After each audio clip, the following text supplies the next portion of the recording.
she claimed to be a Pleiadian channeler. Okay. And I got involved with her group and was following her and listening to the teachings that she was given under her channeling. I was quite fascinated with that whole process of what was happening there. But, the messages, they were interesting, they were hopeful, but they were meaningless in the end, And the crazy thing is, the more I spent time in there, the more I realized how crazy this whole thing is there's many, many channelers out there that are channeling these high motive spirits, But the thing is, their messages are always different. Why is that? Why wouldn't they all be bringing the same message if they're from the same source? And those things like that puzzled me and made me question, what was I really involved with? The whole New Age idea is there is no personal God.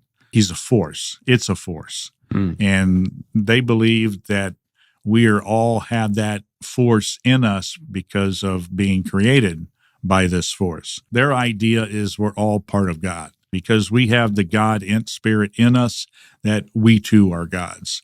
And I had to joke about that, In the beginning, when I first got involved, it goes right to the ego, You want to go, okay, yeah, that's me, I can be that.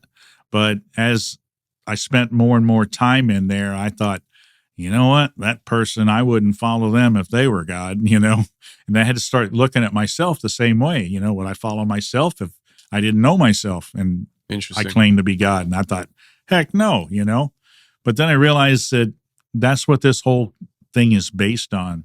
They talk about being able to achieve nirvana or enlightenment, and that's all done through knowledge. It's all done through gaining special knowledge. So the whole concept is to try to gain as much knowledge as you can in this lifetime to be able to move yourself up. The whole idea they also believe in is reincarnation, and I looked at that and I thought, yeah, maybe this is possible. And of course, I came across people who believed that they had lived past lives, listened to their stories. They were always an Egyptian person or something that was, high status. Why were none of them ever slaves that were doing the building of this stuff? Nobody had past lives of being a slave. I thought, this is crazy. Everybody chosen here is from some special position. So these are things that made me question what I was involved in, Yeah. But it's a free-for-all. This whole idea of spirituality without accountability, that's crazy because anything is allowed.